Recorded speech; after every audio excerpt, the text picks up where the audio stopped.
Jangan lupa like, komen, dan subscribe channel YouTube TVRI Bengkulu dan nyalakan lonceng notifikasinya.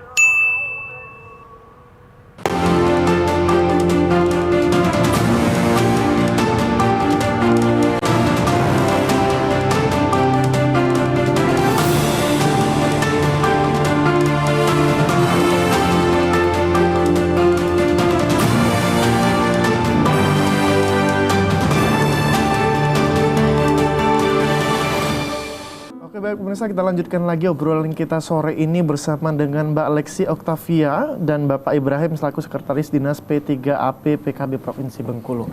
Gitu. Dengan tema kita stop bullying, berarti kita harus stop nih. Baik jadi pelakunya, baik pun menjadi korbannya seperti itu.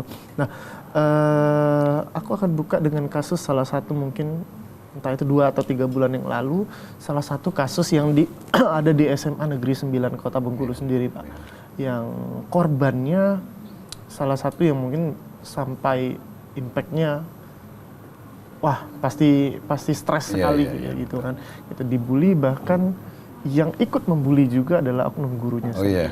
Secara tidak sadar. Secara tidak sadar mungkin. Dari Mbak sendiri tanggapannya seperti apa dan bagaimana cara kita mengatasinya? Ya, tadi mungkin tadi tugas kita bersama kan menyetop atau memberhentikan bully tadi. Nah, karena kan tadi kalau dilihat tadi konteksnya yang saya lihat di media sosial itu kan guru ikut terlibat dalam pelaksanaan atau pelakunya terjadinya bully itu. Artinya kan mungkin secara tidak sadar, saya menganggapnya mereka oknum guru ini tidak sadar. Karena kan kalau sadar mungkin tidak akan mau. Karena mereka adalah public figure di sekolah, jadi seperti itu. Jadi ini oknum gitu kan. Nah, dalam media juga menyampaikan secara tidak sadar dia berbicara antar guru gitu. Sehingga didengar oleh korban. Betul. Misal nih kalimatnya yang didengar bahwa si korban ini mendapatkan nilai atau juara yang tinggi itu bukan karena prestasinya pribadi, tapi karena orang tua si korban memberikan uang kepada guru. Secara tidak langsung anak ini malu. Betul. Jadi begitu. Jadi dan impactnya tadi yang Mas Anas bilang tadi, mungkin anak ini tidak mau sekolah, jadi harapan saya anak itu masih sekolah sekarang.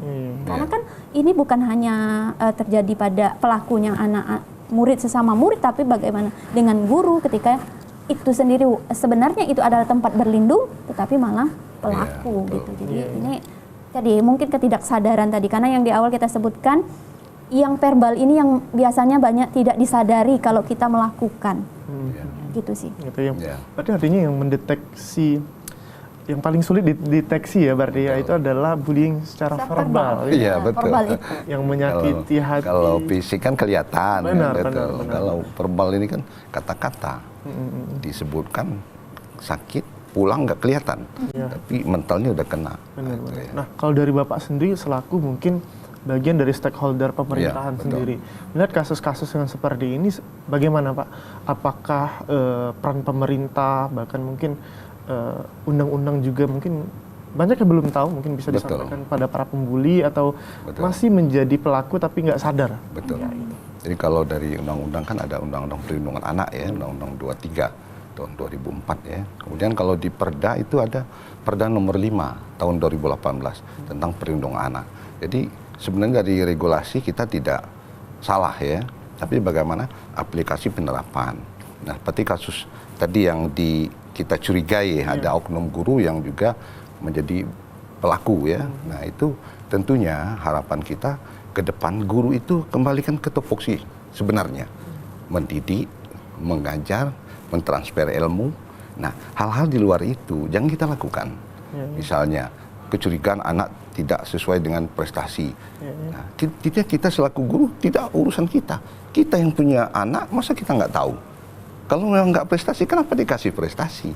Nah, ini yang harus kita sadari betul di tingkat sekolah, artinya betul-betul kembalikan ke tupoksi sebagai guru. Jangan mengambil tupoksi yang lain, bukan urusan kita kok dilakukan. Ini yang terjadi hal yang tidak diinginkan tadi. Itu saya kira insya Allah ya kalau ke depan tidak akan terjadi lagi ya Mbak Lexi ya. Oknum-oknum maupun memang bukan oknum lah jangan sampai terjadi. Malahan kita harapkan di sekolah itu memang sentral pendidikan untuk pembasmian bullying. Kita harapkan begitu kan. Artinya memang apa ya, disupport secara penuh ya dari stakeholder pemerintah juga Pak ya, dari dinas terkait juga. Betul. Oke, kita ada malahan UPTD khusus tentang perlindungan perempuan dan anak. Nah, kenapa? Karena teknisnya biar terjangkau betul. Termasuk ada kasus kita lakukan penjangkauan, pendampingan dan seterusnya. Tapi harapan kita tidak seperti itu sebenarnya ya. Tidak ada kasus, tidak ada yang perlu didampingi, harapan kita. Jadi semua sudah kembali ke normal, hal-hal yang negatif tidak dilakukan. Itu harapan. Oke. Baik, ditahan dulu Bapak gitu. Iya. Kita akan break sekali lagi untuk para pemirsa, jangan kemana-mana, tetap di TVRI Bengkulu.